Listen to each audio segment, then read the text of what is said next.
Assalamualaikum warahmatullahi wabarakatuh. Pada pertemuan kali ini kita akan membahas mengenai analisis struktur modal.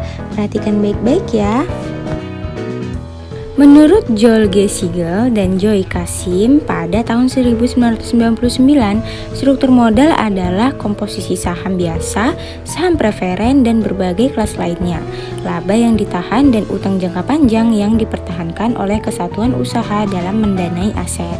Sehingga dapat dimengerti bahwa struktur modal merupakan gambaran dari bentuk proporsi finansial perusahaan, yaitu antara modal yang dimiliki yang bersumber dari utang jangka panjang dan modal sendiri yang menjadi sumber pembiayaan suatu perusahaan. Pembagian dan kebijakan struktur modal dibagi menjadi dua menurut Martin Petty et al. Tahun 1992. Yang pertama, simple capital struktur, yaitu jika perusahaan hanya menggunakan modal sendiri saja dalam struktur modalnya. Yang kedua, kompleks capital struktur, yaitu jika perusahaan tidak hanya menggunakan modal sendiri, tetapi juga menggunakan modal pinjaman dalam struktur modalnya. Dapat dihitung dengan rumus laba per saham dasar sama dengan laba bersih dikurang dividen saham preferen dibagi dengan rata-rata tertimbang saham biasa beredar.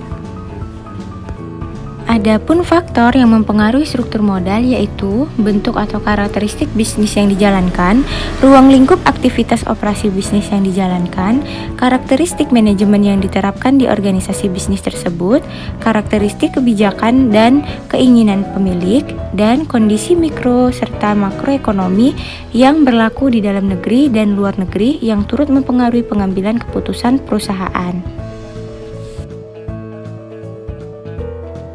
Debt to equity ratio dapat dihitung dengan rumus total liabilities dibagi dengan stockholder equity, yang selanjutnya number of times interest is earned, yang dapat dihitung dengan rumus income before tax and interest expense dibagi dengan interest expense, dan yang terakhir book value per share dapat dihitung dengan rumus common stockholder equity dibagi dengan number of share of common stock outstanding.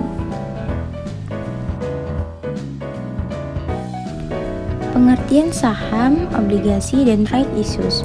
Saham dapat didefinisikan sebagai suatu tanda bukti yang diberikan sebagai penyertaan kepemilikan modal atau dana pada suatu perusahaan atau suatu kertas yang tercantum dengan jelas nilai nominal nama perusahaan dan diikuti dengan hak dan kewajiban yang dijelaskan kepada setiap pemegangnya. Yang kedua, obligasi merupakan surat berharga yang dijual kepada publik dengan dicantumkan sebagai ketentuan yang menjelaskan berbagai hal seperti nilai nominal, tingkat suku bunga, jangka waktu, dan lainnya yang terjelaskan dalam undang-undang yang dipisahkan oleh lembaga yang terkait. Yang terakhir, right issues merupakan pemberian hak pemegang saham lama untuk memesan terlebih dahulu saham emiten yang akan dijual dengan harga nominal tertentu. Oke, sekian penjelasan materi kita kali ini. Semoga materi kali ini bermanfaat untuk kita semua. Jangan malas belajar ya. Assalamualaikum warahmatullahi wabarakatuh.